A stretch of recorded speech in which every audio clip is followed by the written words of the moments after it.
నమస్తే మాస్టర్స్. శ్రీకృష్ణామృతం తర్వాతి భాగానికి స్వాగతం.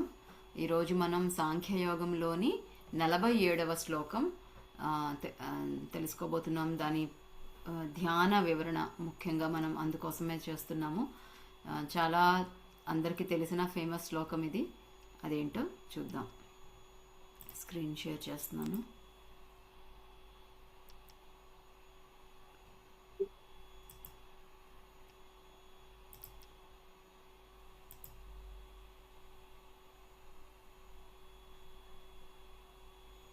ఓకే, కనిపిస్తుంది కదా?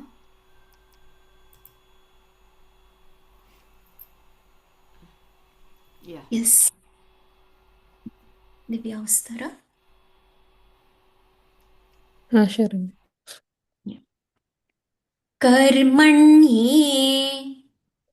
कर्मण्ये వాధి वाधि కారస్తే कारस्ते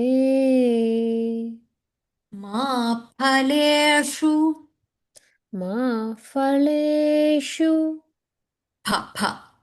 మా ఫలేషు मा फलेषु కదాచన कदाचन మా కర్మ मा कर्म ఫల फल హేతుర్భూః हेतुर्भूः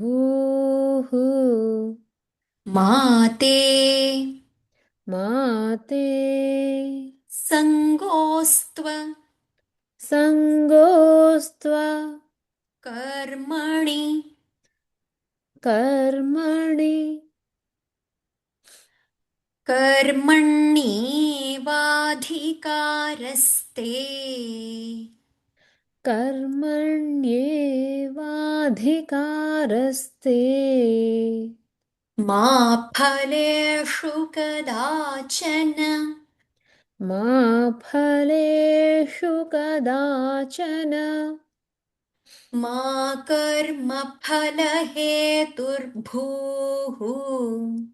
मा कर्मफलहेतुर्भूः మాతే సంగోస్త్వ కర్మణి मा ते सङ्गोऽस्त्वकर्मणि చెప్పండి ప్లీజ్. कर्मण्येवाधिकारस्ते मा फलेषु कदाचन मा कर्मफलहेतुर्भूः मा ते सङ्गोऽस्त्वकर्मणि మళ్ళీ చెప్పండి. कर्मण्येवाधिकारस्ते मा फलेषु कदाचन मा कर्मफलहेतुर्भूः मा ते सङ्गोऽस्त्वकर्मणि. థర్డ్ పాదాలో మా కర్మ ఫల హేతుర్భూః. ఓకేనా? నేను చెప్పిన సాంఖ్యయోగం 47వ శ్లోకం. కర్మణ్యేవాధికారస్తే మా ఫలేషు కదాచన మా కర్మ ఫలహేతుర్భూః మా తే సంగోస్త్వ కర్మణి. మాధురి గారు,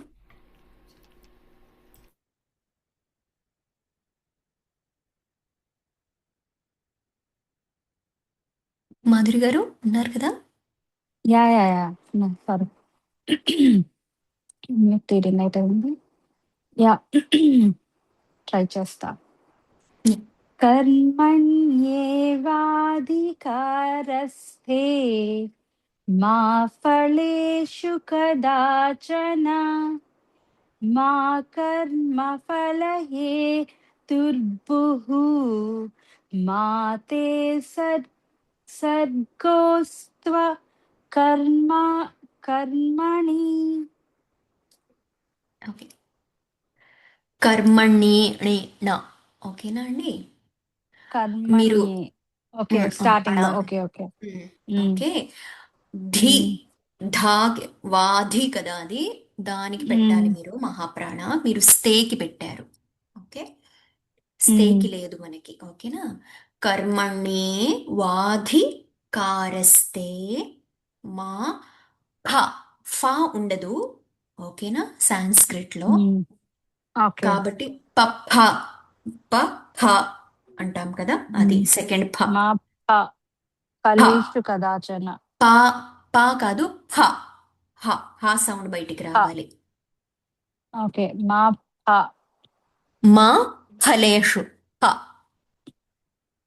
మా ఫలేషు ప ఫ అవునండి, ఫలేషు. ఫలేషు యా ఉమ్. మా ఓకే కర్మ కదా ఫల, థర్డ్ పాదాలో మా కర్మ ఫల హేతుర్ భూహు, భూకి ఉంది అక్కడ దీర్ఘము. భూ హేతుర్భూహు ఓకే ఉమ్. మాతే మాతే సంగోస్త్వ సంగోస్త్వ సంగోస్త్వ ఆ, కర్మాణి ఇది కర్మణి. ఇక్కడ టూ సింబల్ ఉంది కాబట్టి ఇంకొంచెం ఎలాంగేట్ చేయాలి దీర్ఘాన్ని. ఆల్రెడీ దీర్ఘం ఉంది, ఇంకా కొంచెం ఎలాంగేట్ చేయాలి. ఓకేనా? ఓకే ఓకే యా మళ్ళీ చెప్పనా యా, చెప్పండి.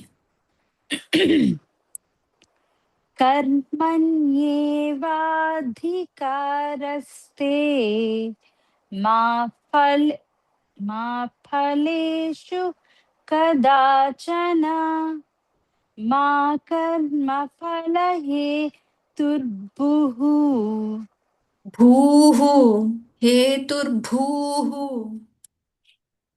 मा ఫల कर्मफलहे తుర్ मा कर्मफलहेतुर्भुः భూః. तुर्भुः ఎందుకు భూహు మాతే సద్గో సంగోస్త్వ? మాతే సంగోస్త్వ కర్మణి yes. Okay okay, just practice చేస్తే ఫ్లూయెంట్ యా వచ్చేస్తుంది. Yeah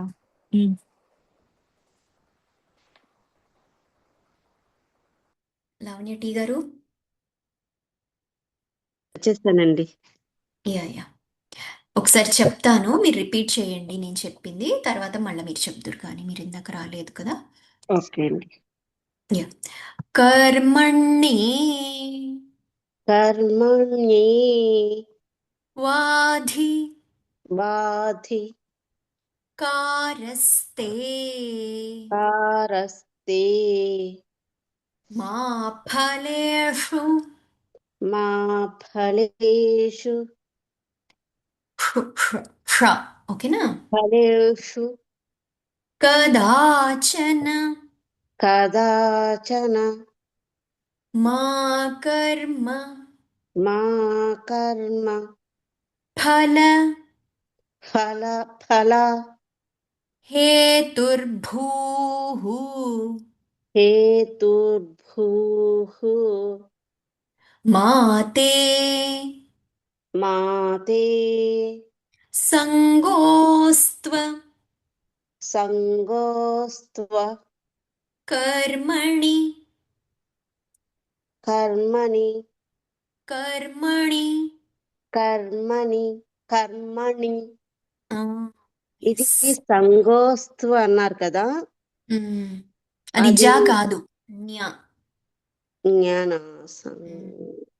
yes. సంగోస్తు సం సం అక్కడ నేసల్ వాయిస్ వస్తుంది చూసారా? ఓకే, సంగోస్తు. సం.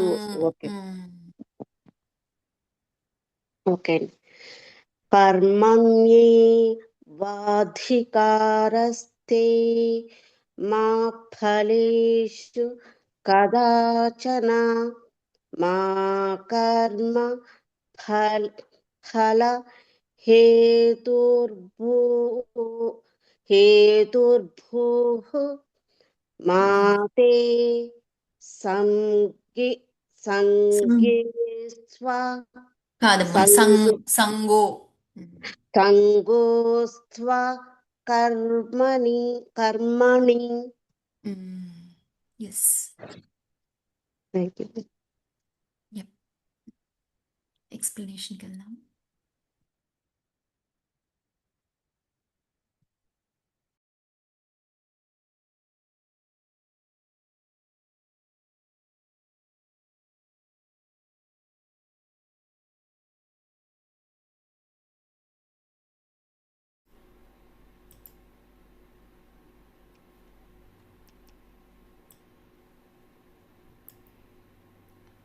ఓకే, మనం పదచ్ఛేదంలోకి వెళ్తున్నాము. కర్మణి ఏవ అధికారః తే మా ఫలేషు కదాచన మా కర్మ ఫలహేతుః భూః మా తే సంగః అస్తు అకర్మణి. ప్రతిపదార్థం తే నీకు, కర్మణి ఏవ కర్మాచరణలోనే, అధికారః అధికారం ఉంది, ఫలేషు దాని ఫలితాల మీద, కదాచన మా ఎన్నడూ లేదు, మా కర్మ ఫలహేతు భూహు కర్మఫలానికి హేతువు కావద్దు, తే నీకు, అకర్మణి కర్మను మానడంలో, సంగః ఆసక్తి, మా అస్తు ఉండకూడదు. ఓకే, తాత్పర్యం: నువ్వు కర్మ చేయడానికి మాత్రమే కానీ ఆ కర్మ ఫలానికి అధికారివి కాదు. ప్రతిఫలాపేక్షతో కర్మలను చేయకు, అలాగని కర్మలు చేయడం మానకు. చాలా ఎప్పుడు వింటూ ఉన్న శ్లోకము, కానీ వింటున్న అర్థం కూడా, కానీ అది ఆచరణలో పెట్టడానికి చాలా ప్రాక్టీస్ కావాలి. ధ్యాన వివరణ: కర్మలను చేయడానికే మనకు హక్కు ఉంది. కర్మలను సదా అప్రమత్తతతో చేస్తూ ఉండాలి. ఎప్పుడూ కర్మిష్ఠిగానే ఉండాలి. అకర్మణ్యత్వం అన్నది ఎప్పుడూ ఉండకూడదు. నెల మొత్తం పూర్తిగా పనిచేసిన తరువాతనే జీతం వస్తుంది.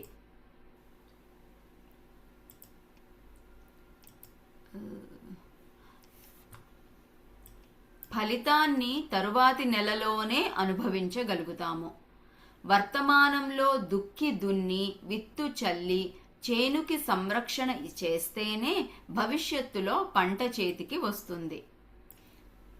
ఓకే, ఇంకా చాలా ఉంది, దీని తాత్పర్యం తెలుసుకుందాము. విత్తనాలు చల్లగానే పంట పండి ధాన్యం చేతికి రాదు. అలాంటివే మనం పొందే కర్మ ఫలాలు కూడా. వర్తమానంలోని సుఖ సంతోషాలు గత జన్మల మంచి కర్మల ఫలితాలు. కష్టాలు, నష్టాలు చెడు కర్మల ఫలితాలు. అలాగే వర్తమానంలోని కర్మ ఫలాలను భవిష్యత్తులో అనుభవిస్తాము. ఈ వర్తమాన జన్మకు సంబంధించిన పరిమితమైన జ్ఞానంతో ఇప్పుడు అనుభవిస్తున్న కర్మ ఫలాలు మన యొక్క అనేకానేక గత జన్మలలోని ఏ జన్మకు సంబంధించినవి, ఏ కర్మ ఫలం అనేది అవగాహనకు రాదు. మనం నిర్దేశించలేము కూడా. అందుకే చేస్తున్న కర్మలకు ఎప్పుడు లెక్కలు కట్టకూడదు. లెక్కలు కట్టడానికి మన దగ్గర సరియైన విషయ జ్ఞానం ఏమీ లేదు. లెక్కలను, ఫలితాలను పూర్ణ సృష్టికే వదిలివేయాలి. సృష్టికి మాత్రమే తెలుసు సరియైన లెక్కలు కట్టడం. జన్మజన్మల లెక్కల ప్రకారం రావలసింది అంతా వచ్చే తీరుతుంది. జన్మజన్మల లెక్కల ప్రకారం పోవలసింది అంతా పోయే తీరుతుంది. కర్మ ఫలాసక్తి ఉంటే ఫల సిద్ధి, అసిద్ధుల పట్ల రాగద్వేషాలను కలిగించి కర్మాచరణ పూర్తి సామర్థ్యంతో నిర్వహించబడదు. కర్మలు చేయడం మాని అకర్ముడిగా మారిపోతే భవిష్యత్తుకు పునాది వేసే వర్తమానాన్ని వ్యర్థం చేస్తే భవిష్యత్తును సంపూర్ణంగా నష్టపోతాము. కనుక మనం కర్మలను చేస్తూనే ఉండాలి. అకర్ములుగా ఎన్నటికీ కారాదు. దేనినైతే మనం ధర్మం అనుకుంటున్నామో ఆ ధర్మం నిర్వర్తిస్తూనే ఉండాలి. ఆ రకమైన ధర్మకర్మలు చేస్తూనే ఉండాలి. ఇక్కడ రాముడి ఉదాహరణ పెట్టారు.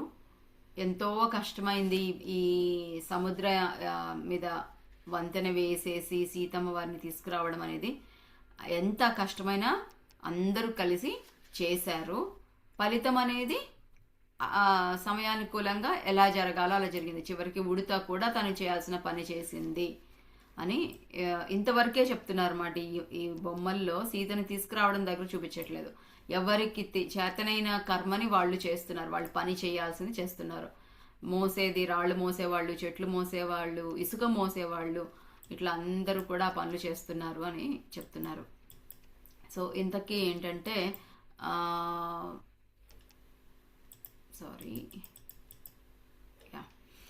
ఇంతకీ ఏంటంటే ఇక్కడ కొంచెం ఒక మంచి విషయం ఉంది.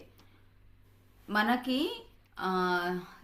ఈ పని చేస్తే ఈ రిజల్ట్ వస్తుంది అని మనం లెక్క పెట్టలేము, లెక్క చేయలేము. ఎందుకు అంటే ఇది విశ్వమంతా వన్నెస్ అయి ఉంది కాబట్టి, విశ్వమంతా ఒకటే అయి ఉంది కాబట్టి ఏ క్షణంలో ఎవరికి ఎప్పుడు ఏది కావాలో, ఎవరి ద్వారా ఏ పని జరగాలో ఆ విధంగా అన్ని కలిసిమెలిసి పని జరుగుతుందన్నమాట. అంటే నేను ఇక్కడ ఒక దీపం వెలిగిస్తున్నాను. దీపం ఇక్కడ నేను వెలిగిస్తున్నానంటే ఎక్కడి నుంచో కూడా గాలి మంద్రంగా వీస్తేనే నా దీపం వెలుగుతుంది. అంటే దానికి ఎన్నో ఎనర్జీస్ అన్నీ కూడా సక్రమంగా పని చేయాలన్నమాట. మనం అనుకున్న పని జరగాలన్నా జరగకూడదు అన్నా కూడా. అప్పటిదాకా చాలా ప్రశాంతంగా ఉన్న వాతావరణం సడన్ గా మబ్బు పట్టేసి కుండపోత వర్షం కూడా కురుస్తుంది. సో ప్రకృతి అంటే మళ్ళీ నేచరు, వాతావరణము, మొక్కలు ఇవి ఒక్కటే కాదు. ప్రకృతి అంటే మనం కూడా ప్రకృతిలో భాగమై ఉన్నాం. మనం కూడా ప్రకృతిలోనే పుట్టాం. మ్యాన్ మేడ్ కాదు కదా. మనమే ఫ్యాక్టరీలో తయారు చేయబడలేదు. ప్రకృతి సిద్ధంగా ఉన్నాము.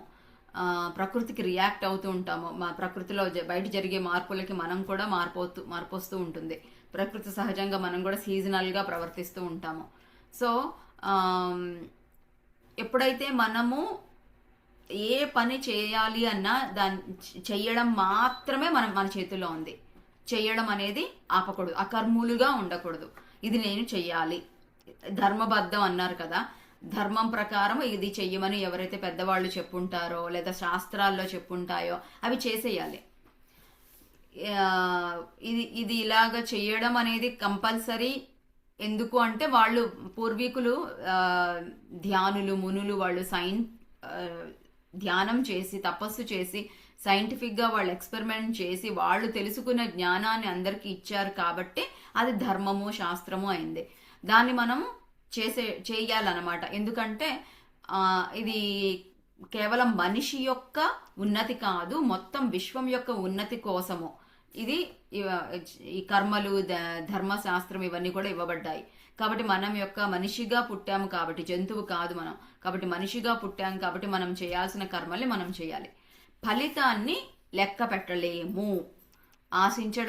ఆశించకూడదు అనేది ఉంటుంది. అసలు దాని లెక్క కూడా మనము చేయలేము. వస్తుందా రాదా మనం అంటాం కదా, ఆ జాబ్కి అప్లై చేస్తాము, చేసిన వాళ్ళందరికీ జాబ్ రాదు. ఎందుకు అంటే ఒకటి మనకి ఆ ఎనర్జీస్ లేవనో లేదంటే పుణ్యం లేదనో ఏదో ఒకటి ఉంటుంది. కానీ అదంతా ఇంకా చెప్తారు కదా, ఇప్పుడు జాబ్ రాకపోతే నెక్స్ట్ ఇంకొక మంచి జాబ్ వస్తుంది, అది ఎదురు చూస్తుంది, అందుకే ఇప్పుడు రాలేదని కూడా అనుకుంటాం పాజిటివ్గా ఆలోచించడానికి. సో అన్ని కలిపితేనే యూనివర్సల్ ఎనర్జీస్ మొత్తం కలిపి పని జరుగుతుంది, రిజల్ట్ అనేది ఏదైనా సరే. సో దాన్ని ఆశించకుండా మనం చక్కగా పని అనేది మాత్రం చెయ్యాలి. ఇంకొక మంచి మాట చెప్పారు. ఆ, రెండు చెప్పారు. ఒకటి కర్మ ఫలాసక్తి ఉంటే, అంటే ఫల ఆసక్తి అంటే ఫలం మీద, అంటే ఏం జరుగుతుందో దాని రిజల్ట్ ఎలా ఉంటుందో అని దాని మీద గనక మనకి ఆసక్తి ఉంటే ఫల సిద్ధి అసిద్ధుల పట్ల రాగద్వేషాలను కలిగిస్తాయన్నమాట. అది కర్మాచరణ పూర్తి సామర్థ్యంతో పూర్తి కాదు.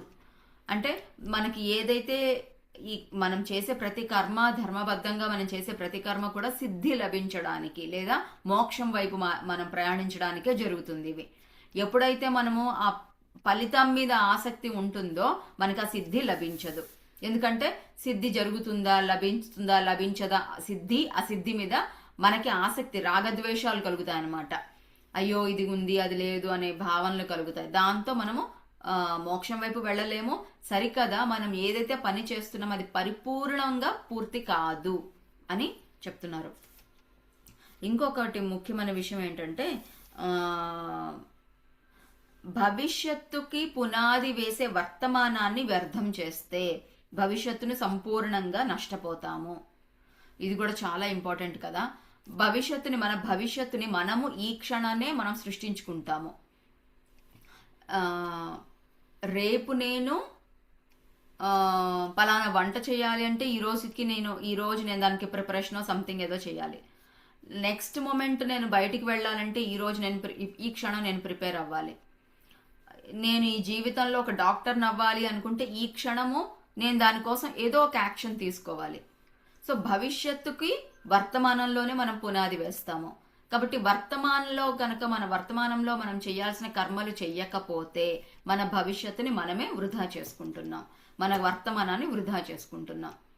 సో కాబట్టి కర్మ అనేది ఖచ్చితంగా చేసి తీరాలి, ఫలితాన్ని ఆశించవద్దు, దాని గురించి లెక్కలు కూడా వేయద్దు. చెయ్యాలి కాబట్టి చేసి తీరాల్సిందే.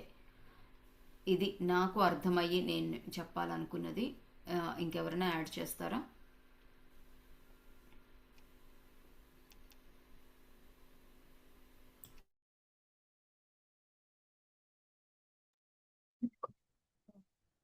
హిందీలో ఒక పోయిటరీ గుర్తొచ్చింది. కల్ తో తభీ ఆయేగా జబ్ ఆజ్ ఖేలా జాయేగా.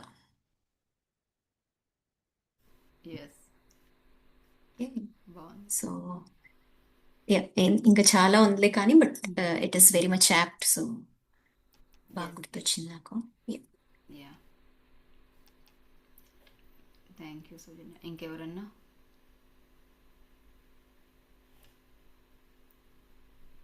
ఎక్స్పీరియన్స్ మన దివ్యనే చెప్తారేమో దీని రిలేటెడ్. జాబ్ అనగానే దివ్య గుర్తొచ్చారు. అవునండి. యా జాబ్ Shouldn't టైంలో ex- అయితే అలానే ఇంటర్వ్యూ వరకు నేను ఏం చేయగలను అది చేసేదాన్ని. ఇంకా తర్వాత రిజల్ట్ మాత్రం ఇంకా ఆలోచించకుండా ఉండడానికి ట్రై చేశాను maximum. Great. Okay, thank you. మన నెక్స్ట్ శ్లోకానికి వెళ్దామా? తప్పకుండా.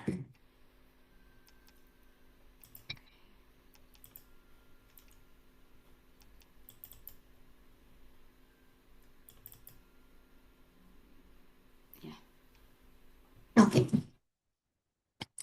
సో దీంట్లో ఫస్ట్ ఏంటంటే విసర్గ ఫాలోడ్ బై కా ఉంది కదా, కు ఆర్ కా. అందుకని ఇక్కడ హా పలకాలన్నమాట మనం. ఓకేనా, అక్కడ హెచ్ అని రాసాం కానీ బట్ ఎప్పుడైతే మనము ఇది పలుకుతామో విసర్గ ఫాలోడ్ బై కా ఉన్నప్పుడు హా పలుకుతాం, ఫుల్ హా పలకము. అదే మనము వేరే దగ్గర చూస్తే ఇందాక మా కర్మ ఫలహేతుర్భూహు అన్నాము ప్రీవియస్ శ్లోకాలో, భూహు అలా. కానీ ఇక్కడ హాఫ్ పలుకుతాం. అది ఎలానో చూద్దాం. దివ్య గారు రెడీయా?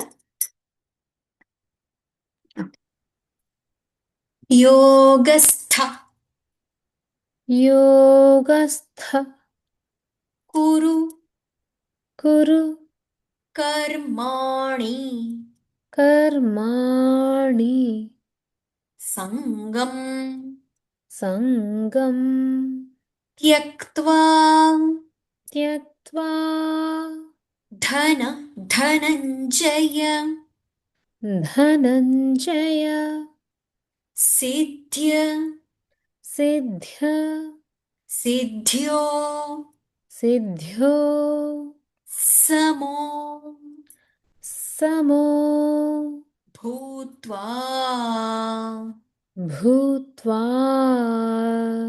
समत्वं समत्वं योग योग उच्यते उच्यते उच्यते उच्यते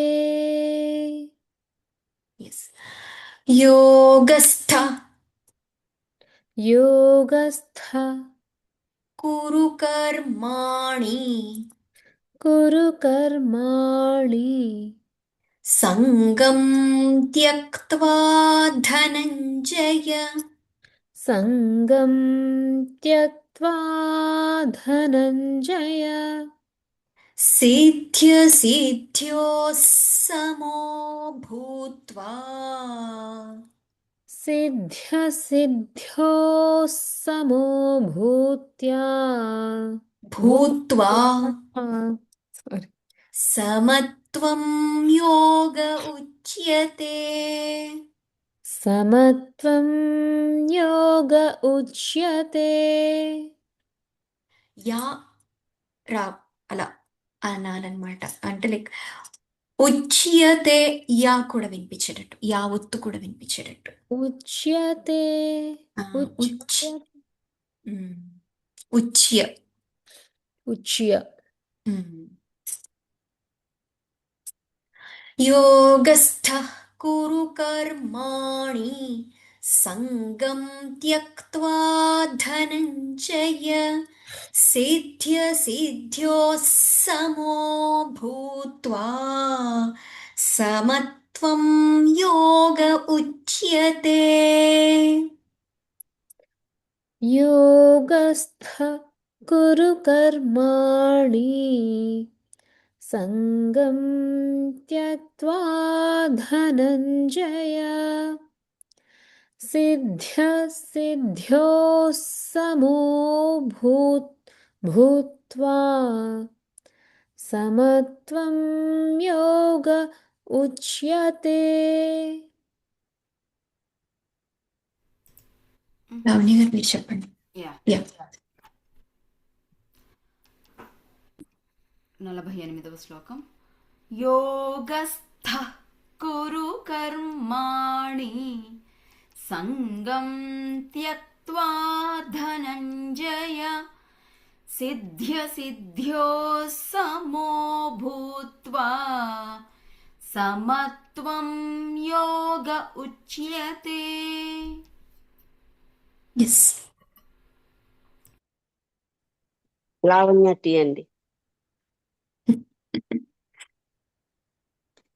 యోగస్థ కురు కర్మాణి సంగం త్యక్త్వా ధనుంజయ ధనంజయ ధనంజయ అనన్య ధనంజయ ఉమ్. సిద్ధ్యా సిద్ధ్యో సిద్ధ్యో సమో భూత్వా లేదు మా ఇక్కడ ఒక్కటి చిన్నది చెప్తాను చూడండి సిద్ధ్య సిద్ధ్యో సమో విసర్గని కొట్టేసి ఎప్పుడైతే విసర్గ ఫాలోడ్ బై కా ఉంటే హాఫ్ హా పలుకుతాము అలానే విసర్గ ఫాలోడ్ బై సా ఉంటే సా కింద సా పెడతాము సో నేను పైన పెట్టాను బట్ యా ఎనీవేస్ ఓ సా కింద సావత్తు పెట్టాలండి. ఎస్ షా కింద షావత్తు సా కింద సావత్తు అలా ఓకే అన్నమాట ఓకే ఓకే అండి. అప్పుడు పట్టుతాం కదా హోల్డ్ చేస్తాం అప్పుడు అందుకని వస్తుంది ఓకే సిద్ధ్య సిద్ధ్యో సమో భూత్వా సమత్వం యోగ ఉచ్యతే. మళ్ళీ చెప్పమంటారా? యా మళ్ళీ చెప్పండి అమ్మా యోగస్థ కురు కర్మాణి సంగం త్యక్త్వా ధనంజయ సిద్ధ్యా సిద్ధ్యో సమో భూత్వా సమత్వం సమత్వం యోగ ఉచ్యతే. ఇక్కడ చూడండి అమ్మా, ఇది ఇక్కడ ఇక్కడ కదా యోగస్థ. ఓకే, యోగస్థ. ఇక్కడ యోగ చెప్పండి. యోగస్థ ఎస్. యోగస్థ కురు కర్మాణి సంగం త్యక్త్వా ధనంజయ. ఇదేంటి ఆల్ఫబెట్ ఇక్కడ కనిపించేది? సంగం న్య వచ్చింది కదా ఇక్కడ. సంగం త్యక్త్వా ధనంజయ. సంగం సంగం సంగం ఎస్ఎల్. త్యక్త్వా ధనంజయ.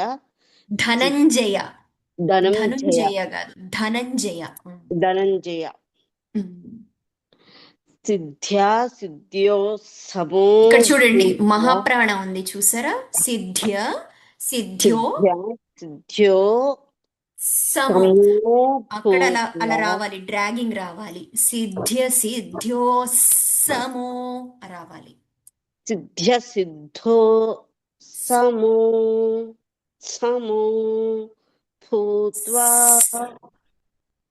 సమత్వం యోగ ఉచ్యతే. ఇక్కడ థర్డ్ పాద కొంచెం ప్రాక్టీస్ చేయండి మీరు ఇంకొంచెము, ఓకేనా? ఓకే అండి. అది రావాలి మనకి. ఓకే మాధురి గారు.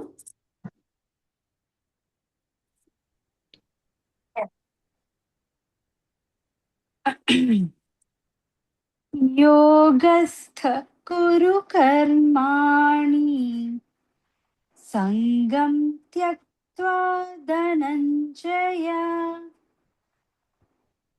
ओके. చెప్పండి. सिद्ध्यो समो भूत्वा समत्वं योग उच्यते. ఓకే, ఇక్కడ సంగం, ఇది జ్ఞా కదా, సో నేసల్ వాయిస్ రావాలి, ఓకేనా? గంగా అంటాం కదా, అలా సంగం, ఓకేనా? అది ఒకటి. సంగం. ఓకే. సంగం. ఓకే, దాని తర్వాత సిద్ధ్య సిద్ధ్యోస్. ఇక్కడ ఇది కంటిన్యూ చేయండి, విసర్గని కొట్టేసి సా రాసాం కదా.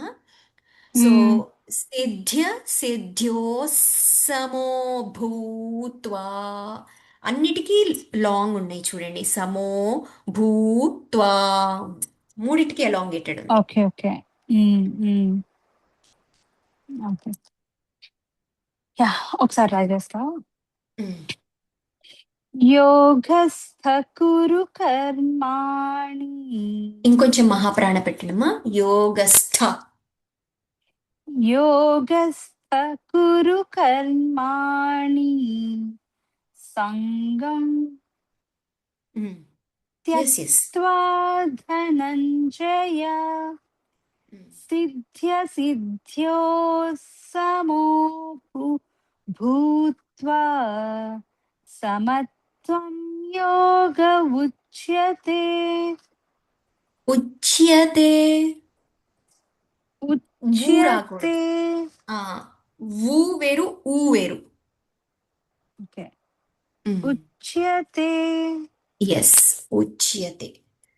ఓకే, మీరు చెప్పారు కానీ మీకు ఇక్కడ బ్రీత్ సరిపోలేదు థర్డ్ పాదాకి, కానీ you have done it fairly well. సిద్ధ్య సిద్ధ్యో సమో. ఓకేనా? Okay, thank you. ఓకే.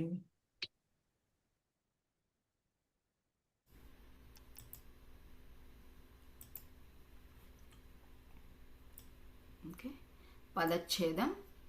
యోగస్థః కురు కర్మాణి సంగం త్యక్త్వా ధనంజయ. సిద్ధ్య సిద్ధ్యో సమః భూత్వా సమత్వం యోగః ఉచ్యతే. ప్రతిపదార్థం. ధనంజయ, ధనాన్ని జయించినవాడా. సంగం, ఆసక్తిని. త్యక్త్వా, విడిచి. సిద్ధ్య సిద్ధ్యో, సిద్ధి అసిద్ధుల పట్ల. సమః, సమబుద్ధి కలవాడవు. భూత్వా, అయి. యోగస్థః, యోగస్థితిలో ఉండి.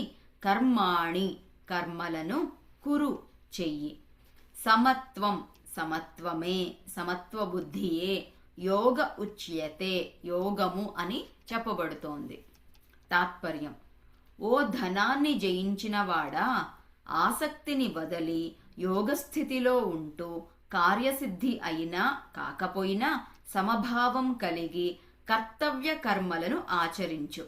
సమత్వాన్నే యోగం అని అంటారు. ధ్యాన వివరణ. సమత్వం అంటే అన్నింటినీ సరి సమానంగా చూడటం. సమత్వమే అత్యంత గొప్పది అయినది.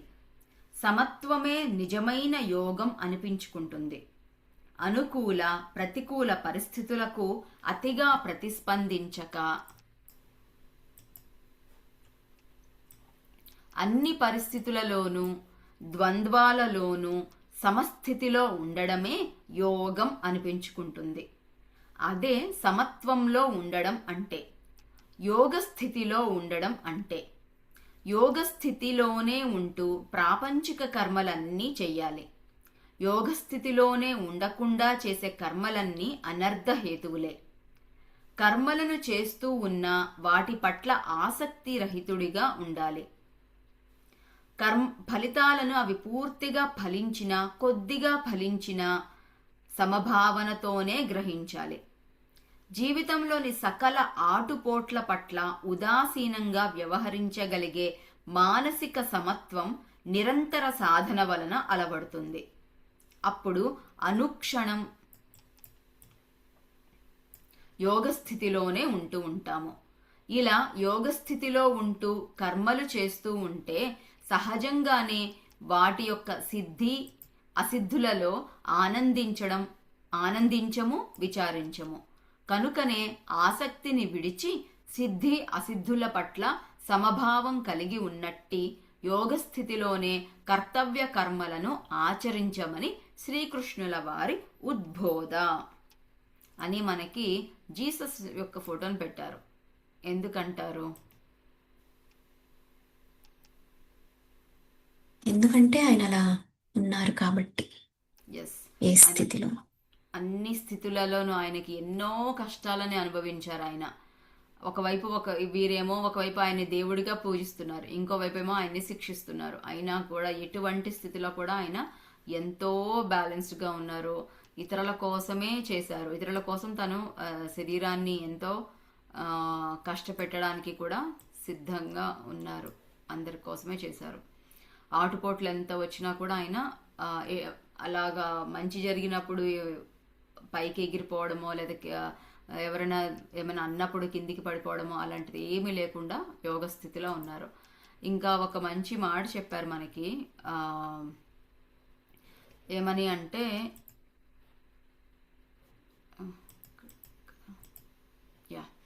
సో యోగ స్థితిలో ఉంటూనే ప్రాపంచిక కర్మలన్నీ చేయాలి. అంటే భౌతికంగా మనం జీవితంలో మనం చేయాల్సిన కర్మలన్నీ యోగ స్థితిలోనే ఉంటూ చేయాలి. యోగ స్థితిలో ఉండకుండా చేస్తే కర్మలన్నీ అనర్థ హేతువులే. ఇది చాలా పెద్ద మాట చెప్పారు. అనర్థ హేతువులే అంటే మనకి చెప్తారు కదా, ఇప్పుడు నేను వంట చేసినప్పుడు ఎటువంటి ఆలోచనలతో వంట చేస్తామో అది తిన్నవారి మీద దాని ప్రభావం అనేది ఉంటుంది. నేను వంట చేసేటప్పుడు చిచిచి అబ్బా ఎంత చిరాకు ఈ పని, అసలు ఎన్నిసార్లు చేయాలి, చేస్తూ ఉంటే అయిపోతూనే ఉంటుంది అనే భావనతో చిరాకుతో గనక చేశాము అంటే ఆ తిన్న వాళ్ళకి కూడా ఆ భావనలు అది ఒక మైల్డ్ ఫీలింగ్ ఏమో ఉండొచ్చు. నా లోపల ఎంత స్ట్రాంగ్ ఫీలింగ్స్ ఉంటే వాళ్ళకు కూడా అంతే స్ట్రాంగ్గా ఉంటుంది అనమాట. తిన్న వాళ్ళకి చిరాకు కలగడము, ఇంట్లో గొడవలు జరగడము, ఇవన్నీ జరుగుతూ ఉంటాయి.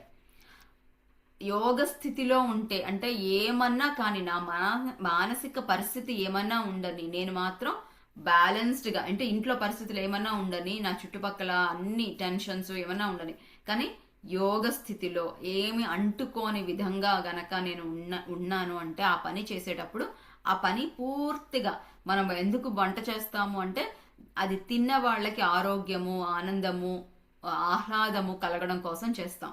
సో ఆ విధంగా గనక చేసినప్పుడు అది నిజంగా ఫలితం లభిస్తుంది. అలా గనక లేకుండా నేను చిరాకుతో కోపంతో విసిగిపోతూ ఫ్రస్ట్రేషన్తో గనక చేశాను అంటే అది తిన్నవారికి ఫలితం లభిస్తుంది అని చెప్పడానికి అనర్థ హేతువు అన్నారు. ఆ, చాలా ప్రమాదకరంగా కూడా జరిగే అవకాశం ఉంటుందన్నమాట.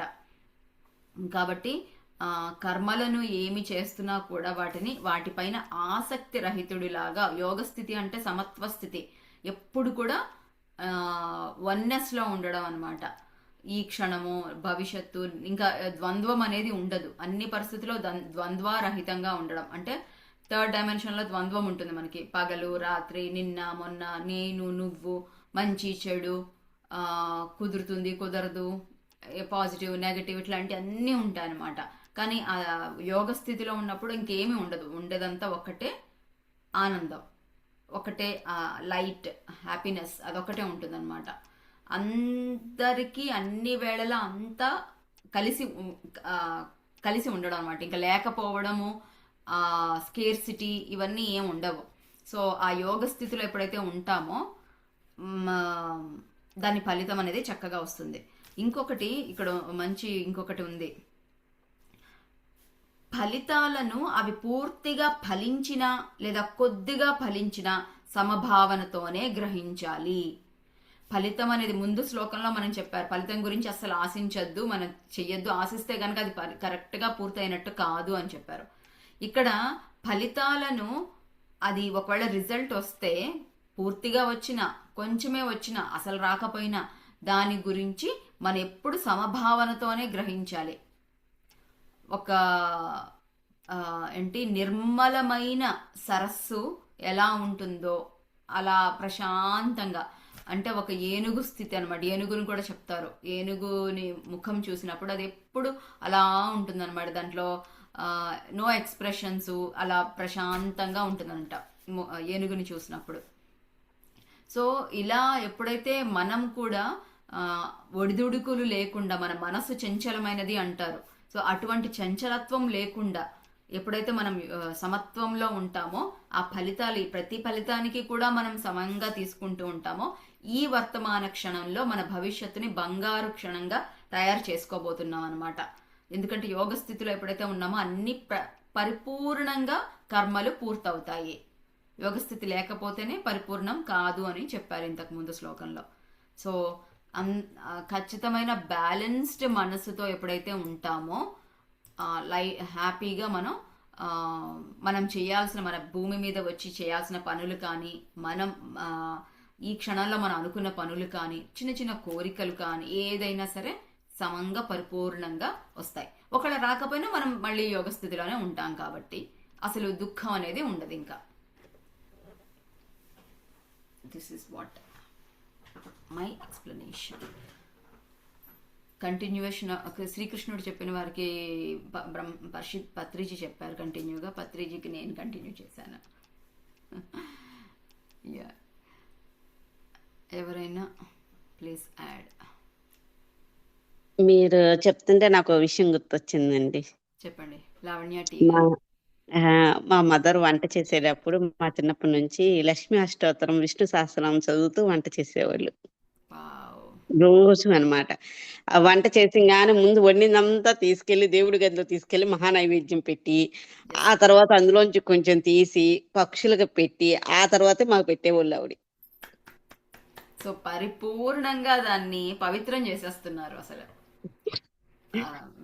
ఏది చేసినా అనమాట. అది అంటే ఆవిడ చాలా స్పీడ్ గా 12 వంట చేసేసేది అనమాట ఆవిడ. ఒకవేళ 2 3 ఏదైనా స్వీట్ ఉంది అనుకోండి, ఆ టైంలో కూడా తీసుకెళ్లి దేవుడికి పెట్టేది. పెట్టిన తర్వాతే మాకనమాట ఇక. చాలా బాగుంది. అండ్ మనకి ఈ స్టోరీ మీరు కూడా వినుంటారు. ఒకసారి గాంధీ జైల్లో ఉన్నప్పుడు ఆయనకి జైల్లో ఉండే వాళ్ళే వంట చేస్తారు కదా, అక్కడ పనులన్నీ వాళ్ళే చేస్తారు ప్రిజన్లో ఉండేవాళ్ళు. సో ఒకరోజు ఆయన భోజనం చేసిన తర్వాత ఆయనకి అనిపించిందంట వాళ్ళ అమ్మని చంపేయాలి అనిపించిందంట. ఆయన సడన్ గా ఏంటి నాకు ఇది ఇలా అనిపిస్తుంది, అమ్మని చంపేయాలనే ఆలోచనలు నాకు ఎక్కడి నుంచి వస్తున్నాయి అసలు ఇవి అని. ఆయన యోగ స్థితిలో ఉంటారు, ఎన్నో సాధనలు చేశారు కాబట్టి వచ్చిన ఆలోచనని ఎక్కడి నుంచి వస్తుందో అని అనలైజ్ చేసుకునే స్థితిలో ఉన్నారనమాట. తనదే ఈ ఆలోచన అని కాదు, ఎక్కడి నుంచో వస్తుంది అనేసి తను థర్డ్ పర్సన్ లాగా ఉండి తన ఇమోషన్స్కి తన ఫీలింగ్స్కి థర్డ్ పర్సన్ లాగా బయట ఉండి చూసుకునే స్థితిలో ఉన్నారు. సో ఆయన అనుకుని ఎక్కడి నుంచి వస్తుంది అని దాన్ని ఆరా తీయాలి అని వెళ్ళి ఎవరు వంట చేశారు అని అడిగారనమాట. అడిగితే ఎవరైతే వాళ్ళ అమ్మని చంపి ఈ జైల్లోకి వచ్చారో వాళ్ళు వంట చేశారంట. అది అది విని అంటే చూసారా ఎంత ప్రభావం మనకి ఉంటుందో, మనం తినే ఆహారం అనేది మన మీద ఎంత ప్రభావం, మన ఆలోచనల మీద ప్రభావం చూపిస్తుంది అనేది ఉంటుంది. మామూలుగా అంటాం కదా, క్యారెట్ తింటే కళ్ళకి మంచిది, అది తింటే ఇది మంచిది అని చెప్తాం కదా. అంటే ఇవి మనం ఏదైతే తినే పదార్థం ఉంటుందో మన శరీరం మీద ప్రభావం చూపిస్తుంది. కానీ మనకి స్పిరిచువల్ టాబ్లెట్స్లో ఉన్నాయి కదా, ఏంటి 5 పవర్స్ అనేసి. అన్నిటికంటే పవర్ఫుల్ ఏంటంటే థాట్ పవర్. ఆ థాట్ పవర్తో ఇంకా మనము మంచి కానీ చెడు కానీ జరిగిపోతూ ఉంటుందన్నమాట. కాబట్టి వంట చేసేటప్పుడు ఆ థాట్ పవర్ అనేది మనం ఎంత జాగ్రత్తగా ఉంచుకోవాలి, ప్రతి క్షణం కూడా ఒక అవేర్నెస్లో ఉండాలి అనేది ఈరోజు మన సెషన్లో ఏంటి రుజువు చేశాము. ఎవరండి జైల్లో ఉన్న ఆయన? ఎవరండి? గాంధీ అని మహాత్మా విన్నాను. గాంధీ గారు. ఓకే ఓకే అండి. మహాత్మా ఇంకొకరు ఎగ్జాంపుల్ కూడా చెప్తారు ఇదే విషయాన్ని. బట్ నేను మొట్టమొదటిసారి గాంధీ గారి గురించి విన్నాను కాబట్టి నేను అదే ఆపాదించేస్తుంటాను అనమాట. ఇంకా first come first served. Yes. So జనరల్గా మనలా టీ గారు చెప్పినట్టుగానే అందుకనే ఆడవాళ్ళకి వంట చెయ్యాలి, ఈ పనులు చెయ్యాలి అని పెట్టారు కదా. ఇల్లుని సక్రమంగా చూసుకోవాలి అన్న పాయింట్. ఇంటి యజమాని అక్కడ కూర్చొని ధ్యానం కానీ పూజ కానీ వాట్ ఎవర్ ఆయన చేయాల్సింది చెయ్యాలి. అదే సేమ్ థింగ్ని వంట చేస్తూనో ఈవిడ అవన్నీ చేస్తూ ఉంటారనమాట. దిస్ లైక్ అంటే ప్రతిరోజు ప్రతి ఇంట్లో ఇది మన ప్రీవియస్ జనరేషన్స్ వరకు జరిగేది. కాన్ఫ్లిక్ట్ లేకుండా ప్రీవియస్ జనరేషన్స్ వరకు అని చెప్పారు. అంతే కదా, లేకపోతే ఎస్. అంటే ఇప్పుడు యా, బాగుంది. కరెక్టే అండి. మంత్ర జపాలు ఇవి అభిషేకాలు అవన్నీ మా ఫాదర్ చేసేవాళ్ళండి. నైవేద్యాలు అవన్నీ మా మదర్ ఉండేవాళ్ళు. ఆవిడ పూజ తెల్లవారుజామున లేచి చేసేసుకునేవాళ్ళు అనమాట. మా ఫాదర్కి అసలు లేట్ గా చేసేవాళ్ళు. ఆయన 6ంటికి చేసేవాళ్ళు అనమాట. ఆయన పూజ టైంకి అన్ని రెడీగా చేసేది ఆవిడ. అవును, కానీ సగం ఫలితం ఆవిడికి వస్తోంది కదా. ఓకే సరే మాస్టర్స్, నేను రికార్డింగ్ ఆఫ్ చేస్తున్నాను. Thank you so much.